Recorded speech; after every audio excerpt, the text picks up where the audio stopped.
Hey, how's it going? Dylan here. Welcome to BlurayAddict Weekly, episode number 2. Thanks for your feedback on episode number 1. Hopefully I can improve it from now on. Today's video, there's not a huge amount of information, but I'll try and see how we go. So many thanks to watching last week's video. Got a bunch of reviews coming out, so the channel feels like it's coming back into its kind of swing after a little bit of a hiatus. So let's get right into it of this week's new releases on Blu-ray and UltraHD in Australia. So we've got a bunch of new releases coming out this week in Australia. First up, we'll start, I'm going to kind of do these by distributor now, because it makes a little bit more sense in terms of where these titles sit in the catalogue. So first up, we've got Shock Entertainment, which is kind of like a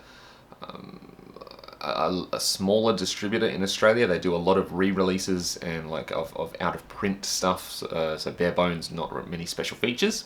And this week they've got a couple of titles coming out. 2 under their Cinema Cult line, which is kind of like their old school kind of premium line. They've got The Serpent and the Rainbow and Cat People. So that should be interesting. We've also got Clockers and The Killers coming out from them on Blu-ray. From Umbrella, one of my favourite distributors, we've got Frog Dreaming, You Were Never Really Here, and The Merger all coming out this week. From Fox, we've got just one release, which is The Darkest Minds on Blu-ray and UltraHD 4K. Universal Sony Pictures Home Entertainment, or also known as The Viewing Lounge, probably has the most coming out this week. We've got Black Klansman's release on Blu-ray and UltraHD, definitely keen to get my hands on that one. We've got Slender Man on Blu-ray, Whitney on Blu-ray, Kin on Blu-ray, which is a smaller indie sci-fi, School Days on Blu-ray, Book Club, also on Blu-ray. Got the release of Twilight on UltraHD, that might be interesting, I guess. Wayne on Blu-ray, and Death Race Beyond Anarchy on Blu-ray. So, kind of interesting collection of releases there from Universal Sony this week. I'm keen to check some of them out, so maybe might get some review copies, you never know. From Madman this week, we've got a big week from Madman. We've got the Akira 30th Anniversary Edition box set. Ghost in the Shell on Blu-ray, like a new version. Garumel on Blu-ray, and also The Fifth Element on UltraHD. So this is Madman's first UltraHD release, so that's very key here.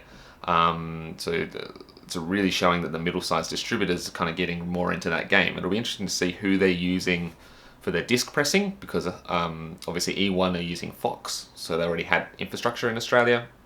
Whereas with Madman, I don't know who they'd go to or if they'd just make their own. I'm hoping they'll make their own because a lot of smaller distributors use their facilities. So that could open the door for them as well, and then we could start getting some really interesting releases. From Vivision, we're getting a release of The Bounty on Blu-ray, which I should be getting a review copy of, so keep a look out for that. And from Roadshow, lucky last, we've got Westworld Season 2 on UltraHD, Blu-ray. Also, steelbook editions of both of those available at JB Hi-Fi, so they should be really nice looking. And we've also got Sherlock Season 1 on UltraHD, which is a cool release as well. So lots of UltraHDs coming out this week, actually.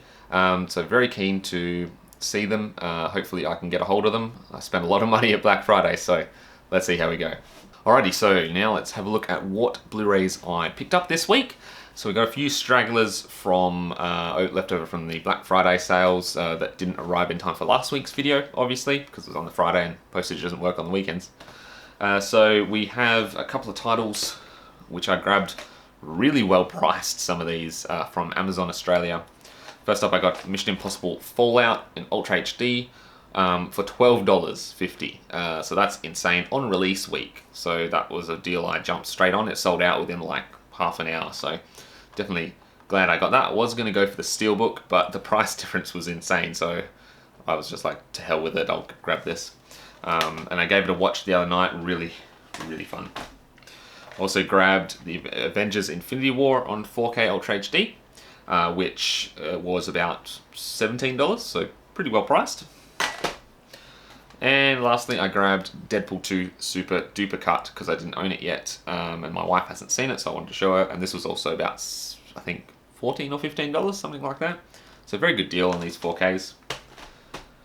Entertainment One Australia has joined the Ultra HD game, as I said, so really happy about that. They were very generous and sent me over some review copies We grabbed Valerian, City of a Thousand Planets in 4K, the whole Divergent series in 4K, so we've got Divergent, Allegiant, and Insurgent. So, looking forward to checking some of those out. I've already checked out Valerian, so I'll check the others out, and then expect a review video coming out within the next week or so. So, really, should be really good. So now let's get right into what I've been watching this week. And this week's been a bit busy, a bit crazy, all over the place. Still managed to fit in a few things. So starting from last weekend, which was just after I filmed the last week's episode of this, my wife and I sat down and watched Ant-Man and the Wasp because I grabbed it on Blu-ray last weekend, and my wife hadn't seen it, so we had to check out of that, and that's my second viewing of this. I still really enjoyed it. I don't know why a lot of people don't like it. I actually enjoyed this probably better than the first Ant-Man, and I think it was very fun and like kind of decently made, I guess. It was a fun time. Didn't get bored. I guess that's a good thing for a second rewatch of a movie like that. Then straight after my wife went to bed, I went and checked out the Hunt for Red October Ultra HD release, which was so nice. It's a very soft transfer, like the source, I'm pretty sure it's just soft, but from that era. I think it's shot anamorphically, and like it's very dark scenes, so the source is natively like kind of half out of focus, very dark, so high ISO film, really pushed, so it kind of doesn't lend itself to 4K, but definitely you get that increased latitude, and film grain looks great in the release, and it's an all-round fantastic movie. Because obviously it's got some great performances in it, and it's one of my favourite kind of Cold War thrillers. So right after that, we checked out The Matrix. I checked out The Matrix Reloaded on Ultra HD 4K, and that was really, really nice. These transfers, like Warner Brothers did a fantastic job on these releases, because that, and I also watched the Revolutions copy a few days later. On Ultra HD, and both of them look stunning. Really sharp presentation, really good film grain resolution, and can't really fault it except for one thing in Reloaded. The car chase sequence was done on a digital intermediate, whereas the rest was finished photochemically.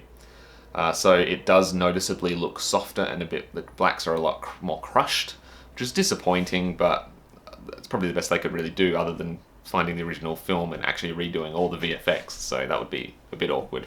Then I gave Mission Impossible Fallout a rewatch, which I just said before, and really loved that film. The score is just so damn good. Cinematography, was really real joy to rewatch that one for the second time. Then I also checked out Mowgli: Legend of the Jungle, thanks to Netflix for giving me access to that one a bit early for review. My review for that one should already be up, so go check that out. I actually kind of enjoyed that film. It was a nice kind of take on the story, a bit darker, really good visual effects. And then I also checked out Valerian and the City of a Thousand Planets, which obviously is a fun little one, and it's not a great film, but it's very pretty, and that was on Ultra HD from E1. Really impressed with the presentation. Impressed that it actually comes with special features on the 4K disc, which is really good because a lot of distributors aren't doing that. And then lastly, yesterday I gave Ex Machina a rewatch. It was supposed to be part of a double feature with Annihilation, which you guys voted for on Twitter, but my daughter was very restless, so I ended up having to go to bed with her early because she wouldn't fall asleep without me, and I had to keep going back in her room to calm her down. So yeah, that's unfortunate, but I did get to watch Ex Machina again. Love the hell out of that film. Maybe I'll do Annihilation sometime, but I'll put some voting up for more double features, I reckon, because they are really fun to do at night. Thanks very much for watching my second episode of BlurayAddict Weekly. Hope you enjoyed it, the content. Leave a like if you enjoyed it. Subscribe if you want to see more. Hit that bell button to be notified of new uploads as they become available. Look forward to a bunch of new reviews, first looks, Blu-ray stuff coming soon. Really excited to get through December. It's Christmas time. Also got a top 10, my top 10 Christmas movies video coming out, and that should be a little bit of fun. And obviously, near the end of December, I'll start working on the best films of 2010 list. Sorry, 2010. Best films of 2018 list. Look forward to those. They're always fun to do. Hopefully I'll get another podcast in next week with The Media Man and the movie Oracle. Hopefully, fingers crossed. Timing is everything. And yeah, other than that, see you all next time. Take care.